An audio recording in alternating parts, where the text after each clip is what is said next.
이번엔 CIA 음모론. 천안함은 자폭된 것이다 라는 망언을 한 이래경 씨가 혁신위원장에서 물러났지만 음모론을 또 제기했습니다. 어떤 음모론을 제기한 것인지, 도대체 CIA가 뭐하러 왔다라는 건지 이래경 씨 주장 한번 보겠습니다. 윤석열 씨가, 일단 호칭부터 남다르죠. 윤석열 씨가 검찰총장 취임 직후 미국 CIA 수장이 극비리에 방한했다. 윤 총장과 면담을 했다. 그 이후 CIA 국장을 만나고 윤 총장이 대통령을 무시하고 아나무인한 행보를 보였다. 그러니까 이런 음모론의 배경은 CIA를 만나고 대선 국면에 뭔가 CIA가 개입을 해서 윤 총장이 그때부터 삐딱선을 탔다라는 음모론입니다. 근거는 없습니다. 대통령실 관계자, 허무 맹랑, 동맹국 폄하하고 신뢰를 깨뜨릴 수 있어 부적절하다라고 비판했습니다. 김수경 교수님, 예전에 80년대 미국 사회에서 그런 게 유행이었어요. 예를 들어서 CIA 탓하는 거. 우리 아들이 중간고사를 망쳤어? CIA 탓이야. 고속도로에서 교통사고가 났어? CIA 탓이야. 약간 웃기는 최불암 시리즈처럼 뭐만 하면 다 CIA 탓이다라고 했었던 게 80년대, 90년대에 있었던 것 같은데 지금 2023년인데 이거 무슨 음모입니까?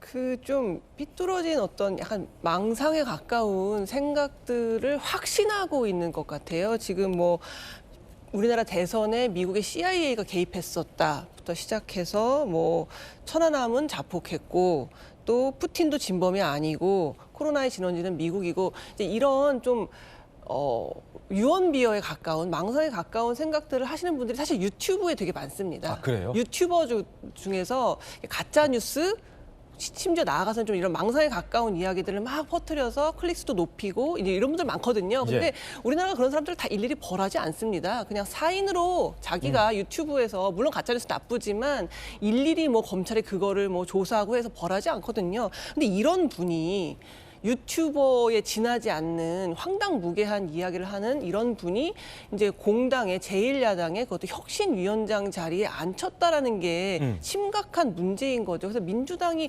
어떠한 그 스크리닝 절차를 거쳐서 이분이 적합하다라고 과연 그 자리에 앉혔는가, 그게 굉장히 좀 의아하다는 생각이 예. 들고, 이럴 것 같으면은 진짜 좀 민주당으로서는 부끄러워해야 될 게 그런 이제 황당무계한 주장을 하는 그런 유튜버를 다 비하하는 게 아닙니다. 그런 일부 유튜버들이 있어요.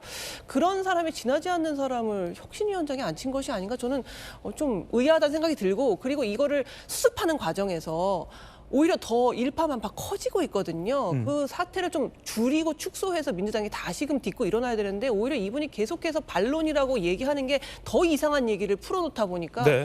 민주당을 더 곤혹스럽게 만들고 있는 상황이 아닌가 싶습니다. 자, 김수경 교수는 언론인 출신의 김 교수는 이건 음모론이다 일종의라고 지적을 했는데, 자, 강력계 형사 출신에게 한번 묻겠습니다.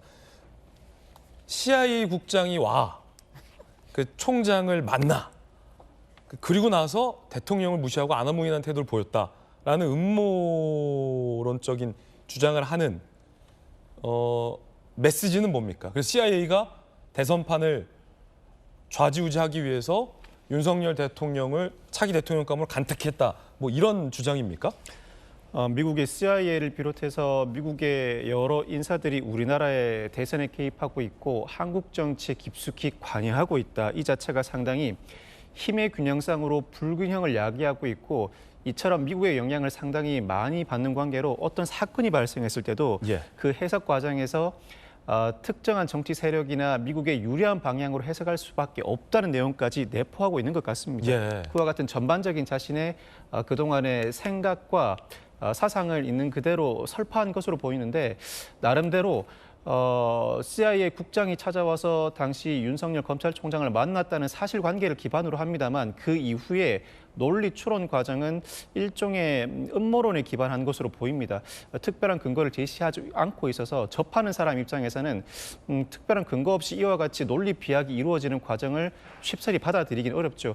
이와 같은 발언은 사실상 우리나라 대한민국 사회에서 자유이긴 합니다만 그 자유에 대한 책임은 져야 하는 것이고, 자유롭게 그와 같은 발언을 하고 난 뒤에 자신이 어떠한 보직을 맡지 못한다는 등 일신상의 책임을 온전히 져야 한다고 봅니다. 그와 같은 책임을 이번 사안에서도 온전히 지게 되었다고 평가해야 할 것 같습니다. 예.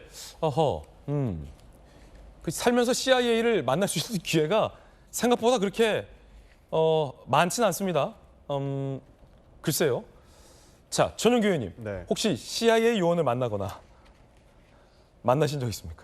CIA 요원을 만날 기회는 잘 없죠. 그러니까 민주당의 희망인 젊은 피 국회의원도. 그러니까 대사관에서 찾아와서 많은 면담을 나눈 적은 몇 번 있습니다. 예. 그럼 뭐 미국뿐만 아니고 영국에서도 찾아오고요. 그렇죠. 그분들의 한국 정치사에 대해서 관심이 굉장히 많고 그건 뭐 의원 많은- 외교니까. 예, 많은 이야기를 들으려고 오는 경우는 있는데 CIA는 국회를 찾아오진 않죠. 예. 그래서 사실 저는 그 윤석열 검찰총장을 CIA가 뭐 찾아갔다 그리고 대화를 나눴다라고 하는 것들은 저는 이상하게 생각하지 않습니다. 수사기관이 수사기관 만나가지고 대화 나누는 게 무슨 문제가 있겠습니까? 만났다 하더라도 이상할 건 없다. 그렇죠. 뭐냐면 뭐 많은 수사기관들은 공조를 하고 있는 것이고 뭐 범죄 인도 조약도 대한민국은 굉장히 많은 나라와 하고 있지 않습니까? 예. 그런 측면에서 CIA가 그래도 뭐 수사기관에서는 최고 권력기관인 검찰총장을 찾아가서 이야기했다라는 것이 이것이 마치 잘못된 것처럼 비하될 필요는 없다라고 보지만 이혜경 씨가 주장했던 바에 의하면 윤석열 검찰총장이 당시에 문재인 대통령을 무시했다 그리고 말을 듣지 않았다라는 부분에 대한 근거를 이야기하신 것 같은데요. 이런 부분에 대해서는 이렇게 사실상의 근거로서 작용하기는 조금 어렵지 어렵다. 않을까 하는 생각이 있습니다. 사실은 이제 윤석열 대통령이 검찰총장 당시 문재인 정부와 멀어지게 된 결정적인 계기는 이제 조국 전 장관 인선을 둔 의견 차이 아니었습니까? 맞습니다. 예. 조국 전 장관을 반대했다고 알려져 있죠. 그렇죠. 그렇기 때문에 윤석열 총장이 문재인 대통령, 그러니까 문재인 정부와 멀어지게 되었다라는 근거로도 많이 알려져 있습니다. 예, CIA 면담과는 좀 거리가 멀어 보인다라는 전윤기 의원의 발언도 전해드리고 있습니다.